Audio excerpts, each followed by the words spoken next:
How much more could a Chuck more Chuck? Yeah, I'll give that.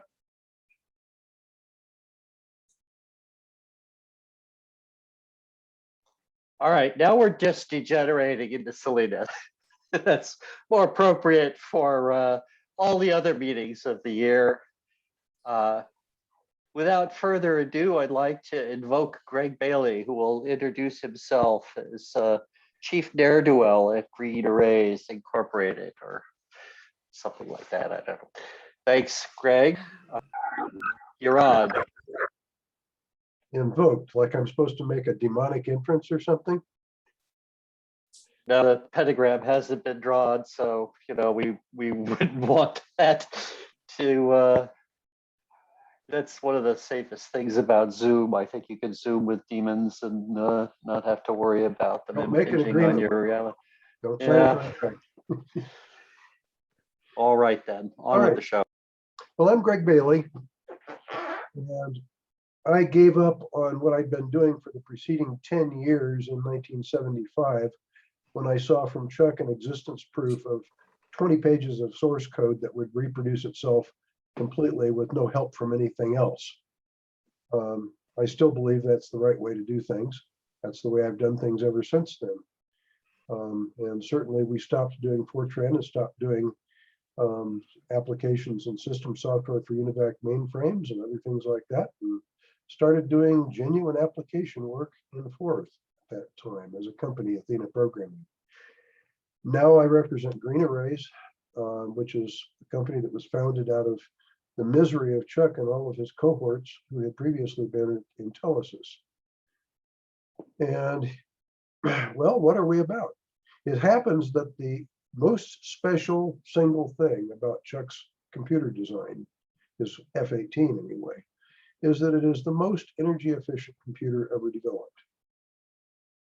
Not necessarily because it uses less energy per instruction, although 7 picojoules is not a whole lot per instruction, but still somebody might make a slightly more efficient out of some technology per instruction computer, but they sure as hell, the way they go about it, are never going to make a computer that can stop on a gate delay in between instructions and start consuming nothing but leakage.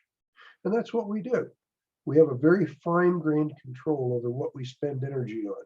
And we do it both at the hardware level and also at the software level. That's one of the reasons that we can control things way better than most people. We don't write instructions that don't need to be executed because executing them costs energy. So we write tight code, and then we build tight hardware, and then we build a way for that hardware to not burn any energy when it doesn't have anything useful to do. As I said last year, trying to slow it down merely burns more energy in the long run.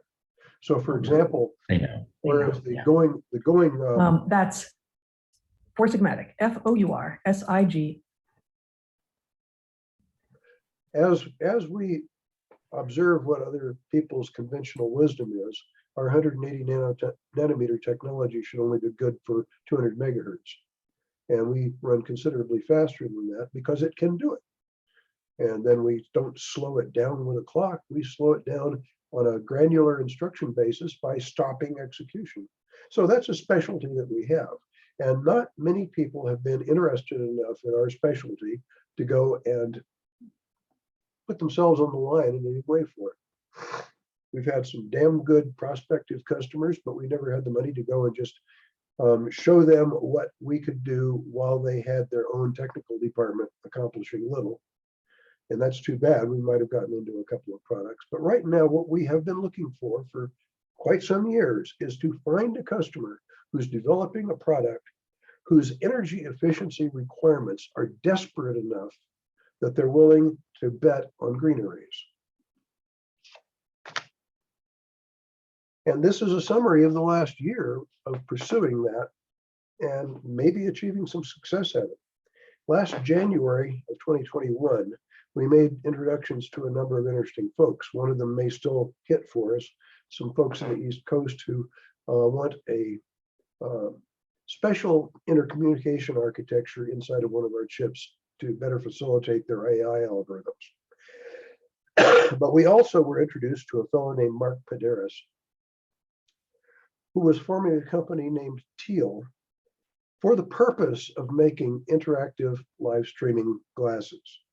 This was back in last January. And Mark impressed me because how he was going about that was so rational. He went and consulted all kinds of actual content creators out in the video social media spaces. I'm not going to name any of the companies. But he consulted with them and asked them, what are they unable to do now that they would really like to be able to do better? And one of them was producing video on the fly. Right now, what they have to do is whip out some kind of a camera, which they're going to spend fabulous amounts of money on, take imagery, which doesn't allow them to be actually participating in much of anything because they're holding a camera or doing something like this. They can't be out there just interacting with people or interacting with a process or taking something apart or cooking something. Excuse me, I have contracted the cold from hell.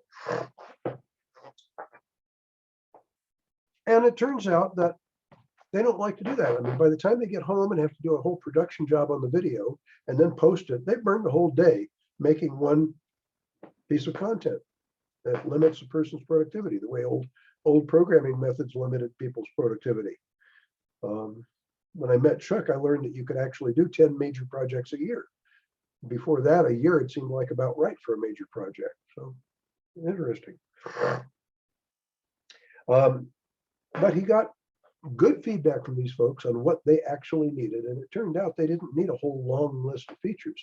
They needed to capture live video and stream it to the net while they were doing something. They needed to capture audio as they were speaking, and they needed to have a way to verbally interact with their audience. So that implies a fairly simple pair of glasses. It implies a platform that can handle the interactivity with the audience. And there you go. A nice, well-defined product plan, not let's do everything in the universe, at least not for your first attempt. The other thing that I liked about Mark's attitude on the whole thing, in addition to his relative minimalism about it, was that he understood that even this simple project constituted a major challenge in energy efficiency and heat dissipation. We'll get back to that later. But he at least understood this was a serious problem. And so when he was introduced to GreenArrays by Don Lefebvre out in South Dakota, who is the fellow who introduced us to the problem of making GPS receivers, it seemed natural to him to come to us. Also, Mark was making a Wyoming company. GreenArrays is a Wyoming company, and the other participants in this have wound up either being Wyoming companies or very near to it. So what has happened is that Mark created an exciting opportunity to make damned good use of what we're best at. So I'll be discussing that in detail in just a little bit. There's one other thing that we did complete, and that was that we got 501c3 classification by the IRS for our nonprofit. It is called Polyscience, which is a mashup of polymath and Renaissance. The purpose of Polyscience is to teach youngsters like high school and early college age, preferably, how to program as we do and how to design circuits and microcircuits as we do. And that's an interesting problem. We have a number of interesting ideas about how to best go about it. We have some good foundational work to begin it with. So now we're at least finally in a position to be able to take contributions that are tax-free for the contributors, or that are actually write-offable for the contributors. So the problem, of course, that we're trying to solve with Polyscience really is that kids in modern high schools tend to be awfully bored because the high school is organized around excuse me, pretty much everything but giving the best possible opportunity to their brightest kids. So Polyscience would like to step in and say, well, if you've got some bright kids that would like to have something else to do, we can show them how to design circuits, and we can show them how to make microcircuits, and they'll at least find out how working with current technological methods is for them, the same way that we could 50 years ago buy parts from the Navy surplus store for a nickel a pound and build electronics out of the current technology. So that's what we're after with polyscience, and we hope to achieve it. But anyway, during the course of most of last year, we were busy sharpening our tools and meeting with investors and discussing things with people. And so we were having a good time writing a lot of code for the CAD system. However, long about late August, Teal had gotten to the point where we were talking to actual investors seriously about funding us to make these glasses. And naturally, questions came up from these investors. They're not stupid. They do tend to want to be diligent about things. And so the natural question is, why is what you guys propose to do any better than what's available out there now?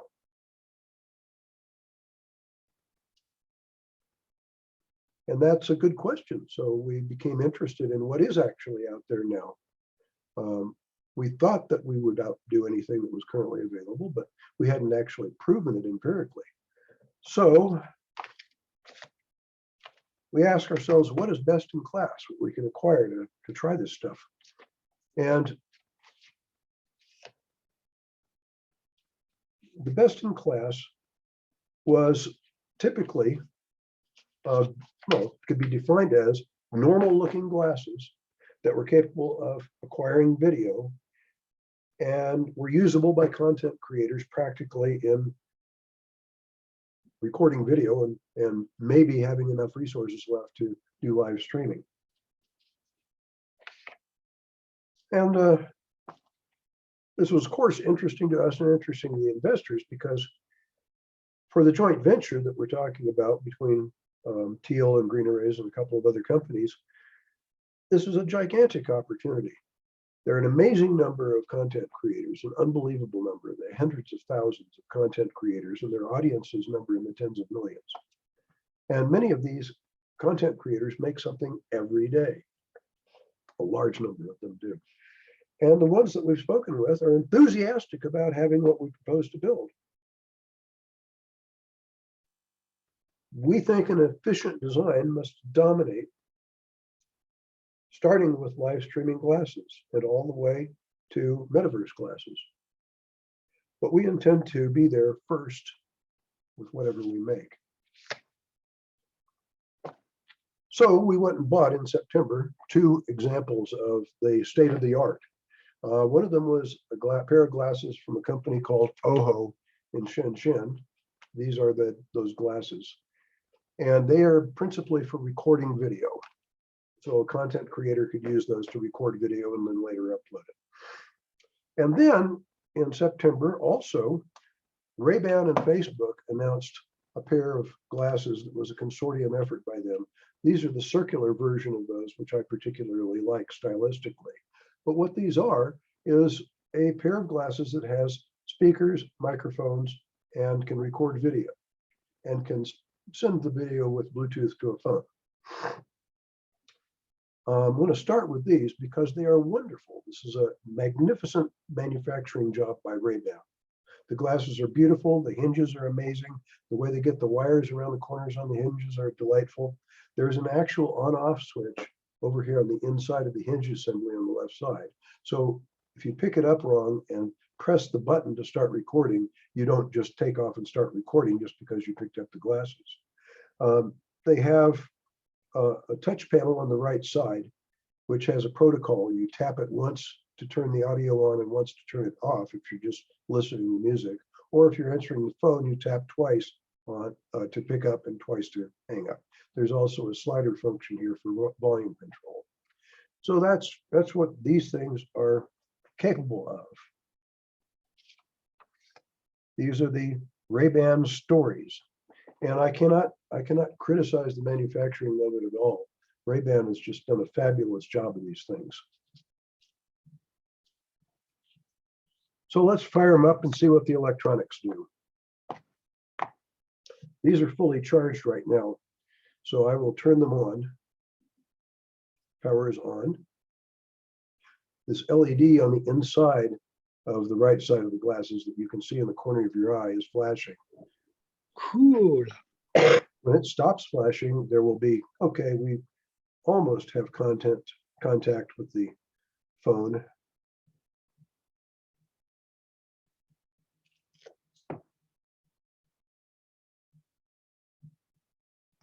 Well, let's see if it'll work anyway, even when not actually. No, that's not fair. Let's go ahead and actually make sure that the phone is connected. Hey, I've got a quick question. Could it be thinkable of having these glasses containing a development board that you can program with voice? I don't know. I don't know how to recognize voice. Uh-huh. It's nice to be able to admit what you don't know, isn't it?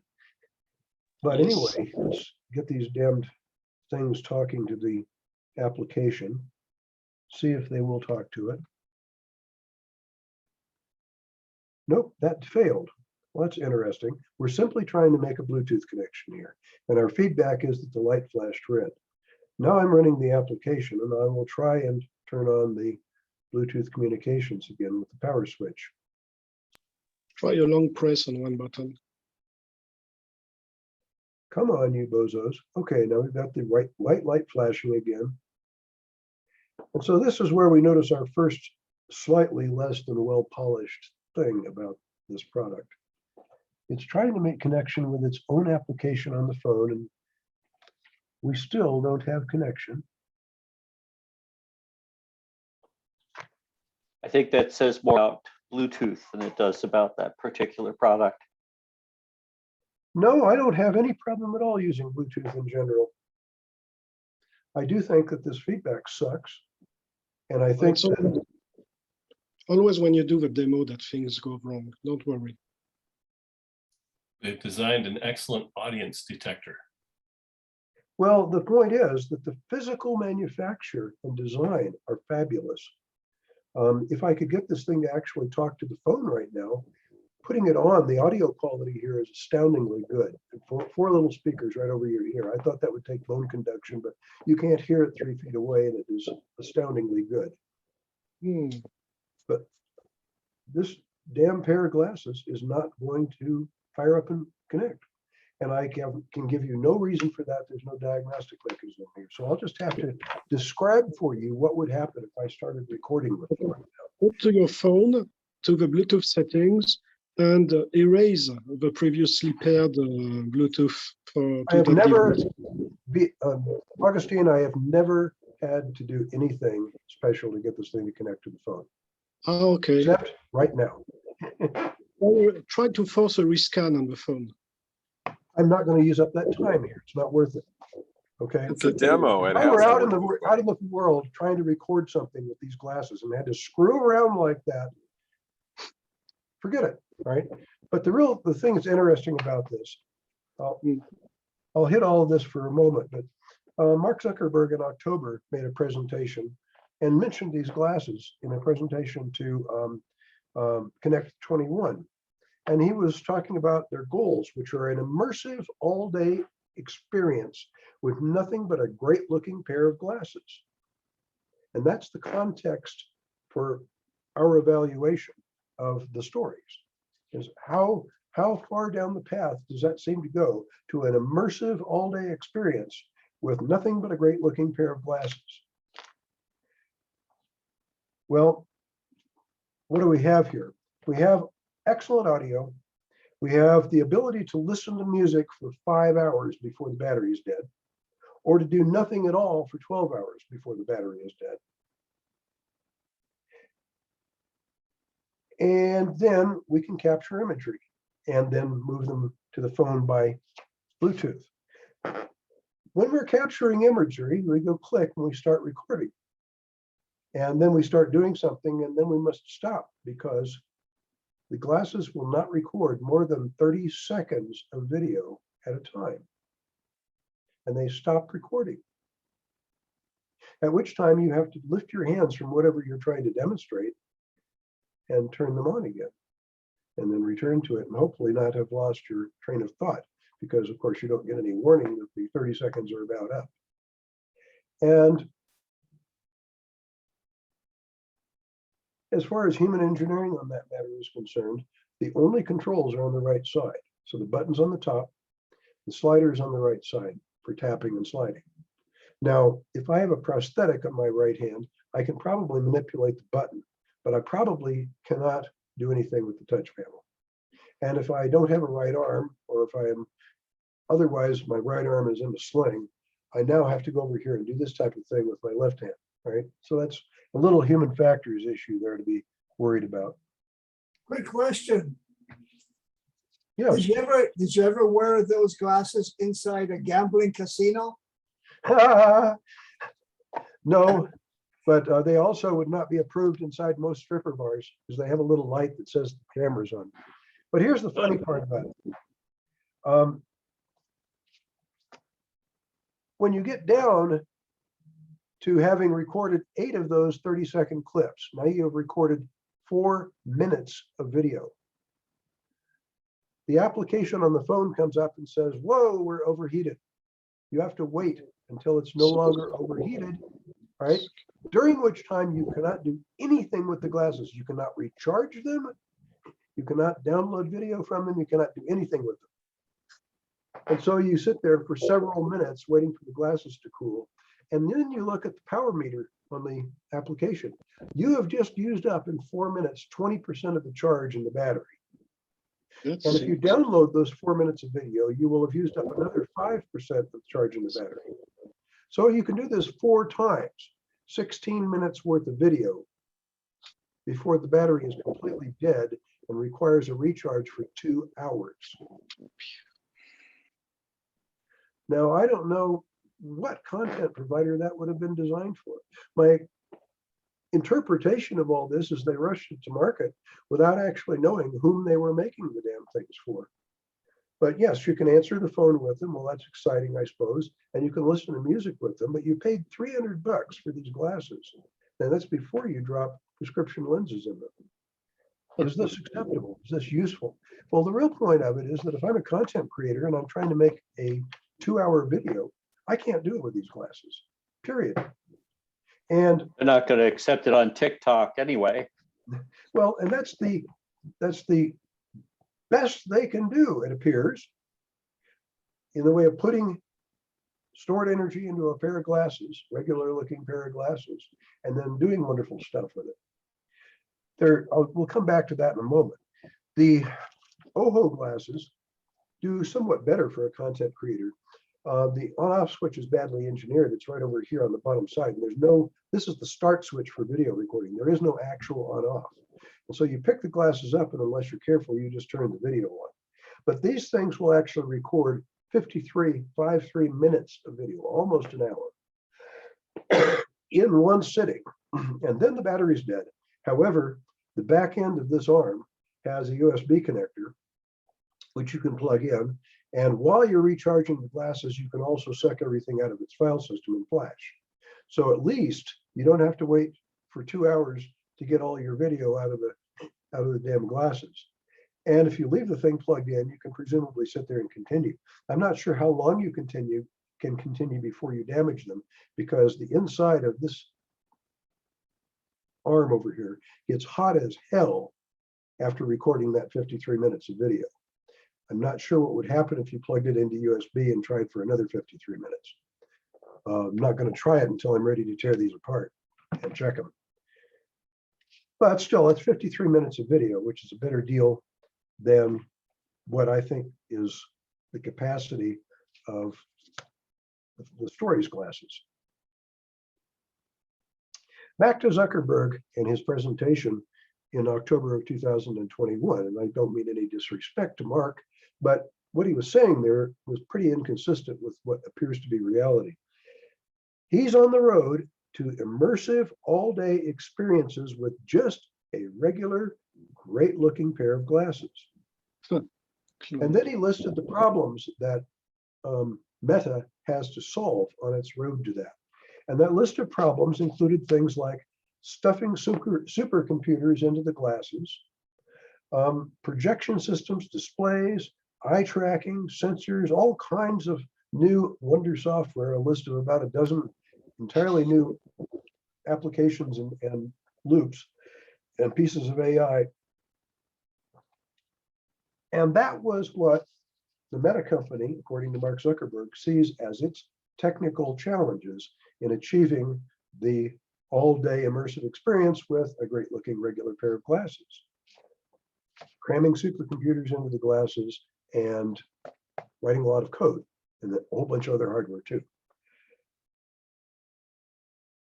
Well, there are some unstated challenges there, aren't there? Based on the performance of the storage glasses, that, well, how much energy is all of this wonderful stuff that it takes to make Metaverse glasses going to consume in a full day during that all-day immersive experience? That's one question. And the other question is, another immediately obvious question is, that whole passel of energy that it takes to run those things for a full day is going to mostly be dissipated as converted to heat. And the question is, how are they going to dissipate that heat without connecting it to your scalp? So those are great challenges. And we wish the Meta company great luck in solving those problems and in meeting those challenges. I think they've bitten off a hell of a big bite, and surely it will take them a decade or two, the way they've indicated in the presentation.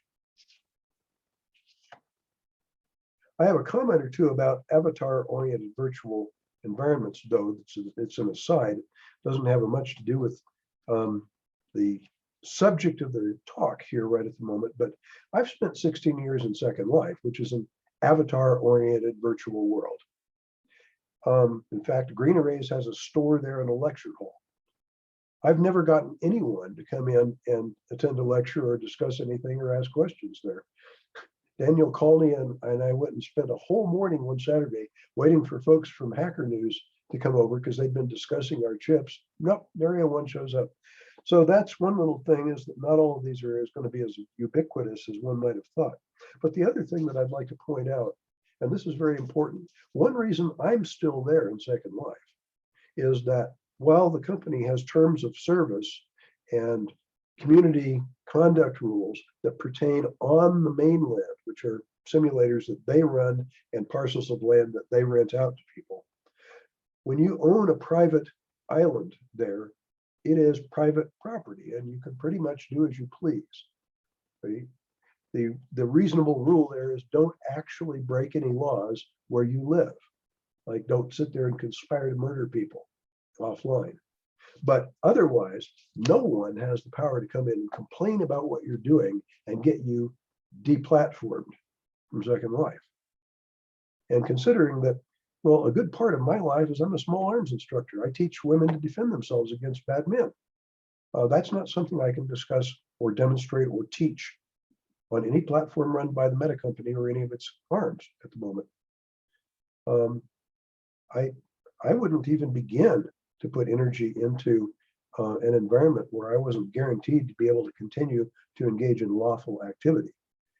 So I hope that Meta figures this out and includes a mechanism for private property so that maybe people that might not be politically correct by some noisy standard can at least function there.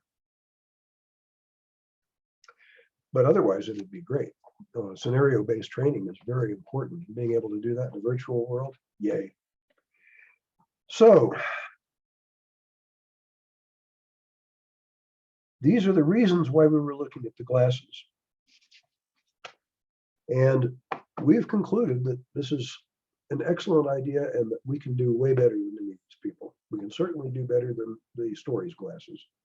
And we do believe that it's feasible for us to do live streaming, interactive live streaming within the not too distant future, like the next several months to develop it.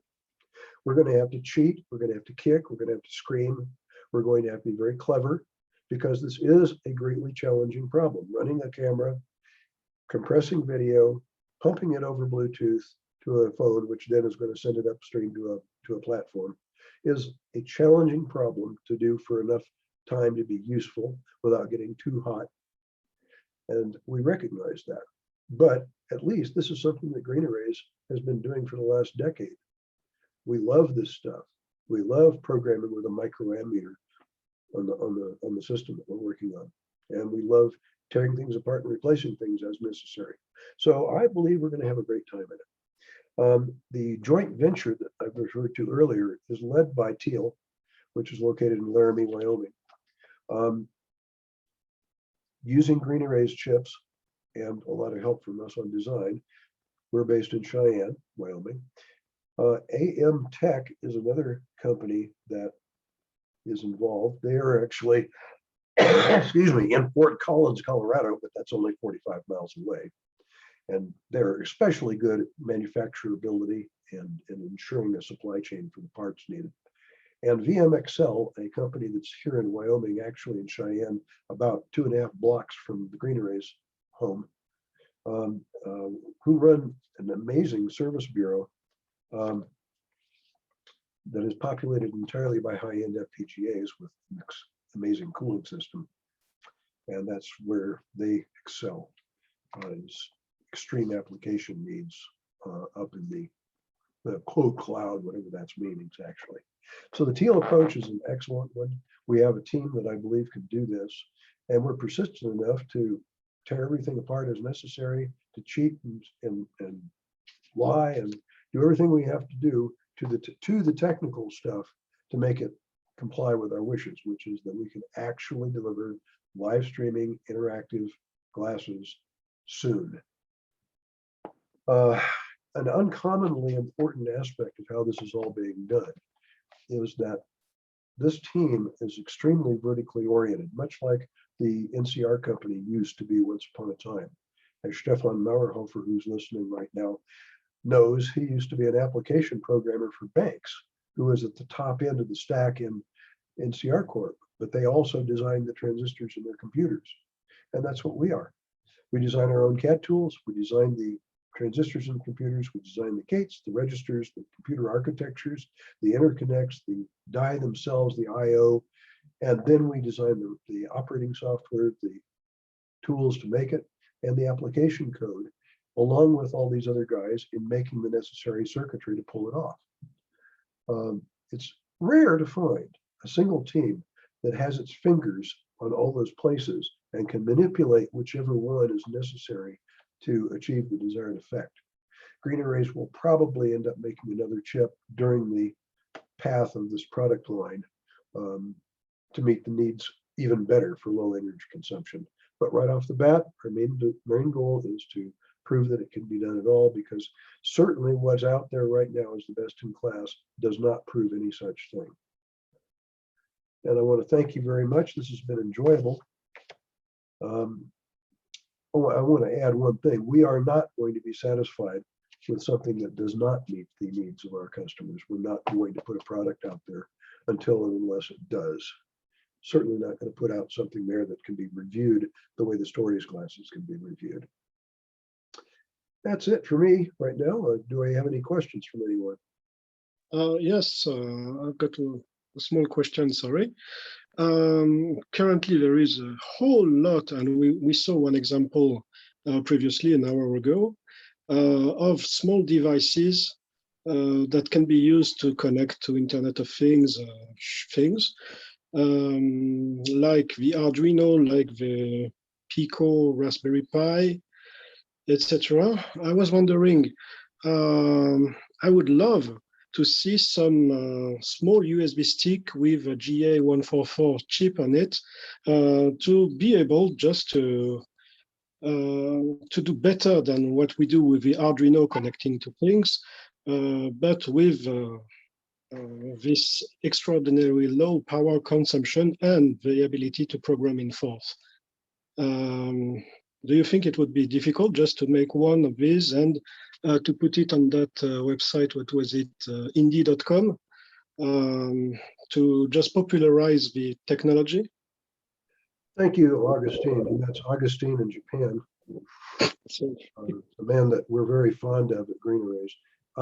Not right now, Augustine, because it takes time and energy to do something like that. It takes time and energy to merchandise it, and it's certainly going to take energy to support it. The main problem is that right now, Teal understands they have a desperate problem. None of the competition, namely Facebook or OHO or any of those folks, comes anywhere close to accomplishing what Teal is going to need to accomplish to deliver live streaming interactive glasses. Okay. So until the Internet of Things community realizes that they too have a desperate problem, they will continue to want to use things that they are familiar with. That's just the nature of humans. In order to see they have a desperate problem, all they really need to do is to multiply the postulated number of things in the IoT. What is it now, 10 to the 13th, or is it more than that? By any amount of power that any of these things uses, and then ask themselves the question of how many new hydroelectric dams is that going to take to power? No one seems to have done that yet. And until someone does, the IoT community does not realize that realizing their stated goals is a desperately hard problem. Fair enough. Can happen still. Anyone else?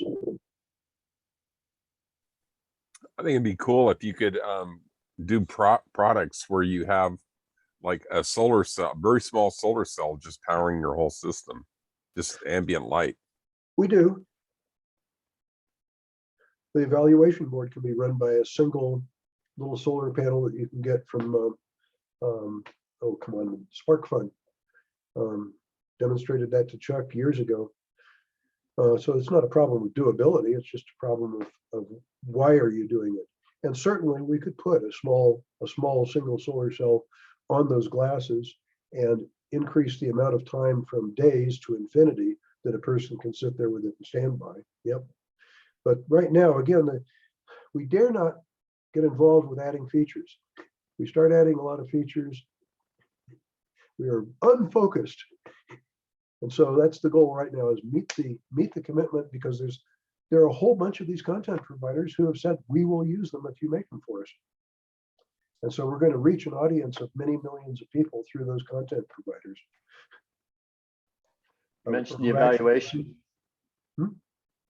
You mentioned the evaluation board. If some random ne'er-do-well watching on YouTube later on wanted an evaluation board, is that something that could be obtained? This is where you go to reach all of us in the consortium. Can you read that clearly? I can. Okay, so it will be in the video at least. But the GreenArrays website is where you go to buy all of our stuff in small quantities. We do not sell chips in any smaller units than 10, because it is frankly just too much trouble to ship them and test them to do it for one chip. But we do sell chips to Smartboard, and they do sell single chips of ours, along with one of their boards that actually is not a very good board to put our chip on, because it cannot be decoupled adequately from the power supplies. But at least, you could always throw the board away and keep the chip, and you'd be in good shape. A quick comment. Greg, this Casio watch is solar powered, light powered. It must be a very efficient processor and very small light cell in there. Well, a little story about that. You know who the Swatch Group is? SWATCH? Yeah, I heard of it, yeah.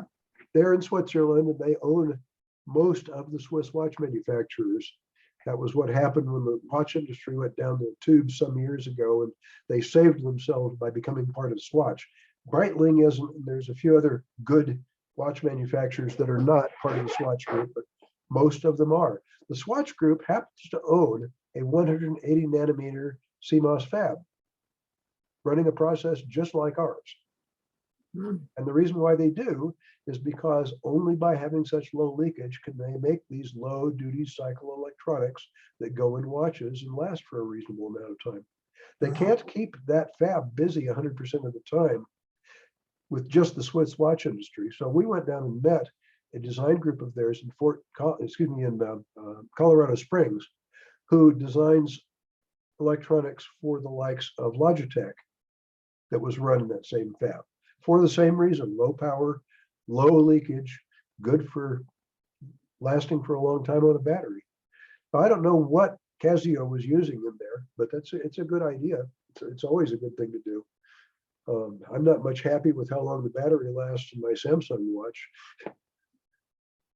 which is only a day, or maybe 2 days at best. But yeah, no, in the long run, making use of light as a power source is not a bad thing to do. And unfortunately, it's just one of those things that if you complicate a product with something like that, you've just extended the time before you have it saleable. And we don't want to do that. We want to get out there and be selling these damn things. While we still are the only ones probably in the world that can do it. And the best part about it is none of these people know how to do what we do. So I wish them all luck. But I think we'll get there first. You're already there. I'm sorry about all this coughing. I think I must be one of the 2 or 3 people in the world that actually got a cold this month. My girl Debbie actually got the flu last month. She must be one of 5 or 6 that actually got the flu. It's not transmissible via Zoom, so you're okay, no problem. Yeah. Are we done? We are. I'd like to thank Greg, and I'd like to thank all of the speakers today. Really appreciate it. Before you go, folks, I would like to remind you, yes, we need money to start the Mountain View Press books, and we need a little bit of money for Meetup. So contact me if you're willing to donate. Even throwing out paper, even recycling paper costs money these days, unless you're doing it by the spoon load, because apparently recycled paper isn't worth what they thought it was. It also takes a lot of energy to recycle a lot of this stuff. I wanted to mention that, well, there's some things that are very effective to recycle, Greg. Aluminum comes to mind. You recover 95% of the cost of separating it from the ore. You mine bauxite and split it out, hopefully near some hydro dam or some other good source of electric power. And even so, it's expensive to split that aluminum off from the oxygen to make Coke cans. The Coke cans you get back are 95% of the way there down that road. Progress. How many of us are old enough to remember when a Coke bottle that you got out of the machine was always all frosty around it because it had been reused a couple hundred times, and all they had to do to recycle it was wash it? Yeah, I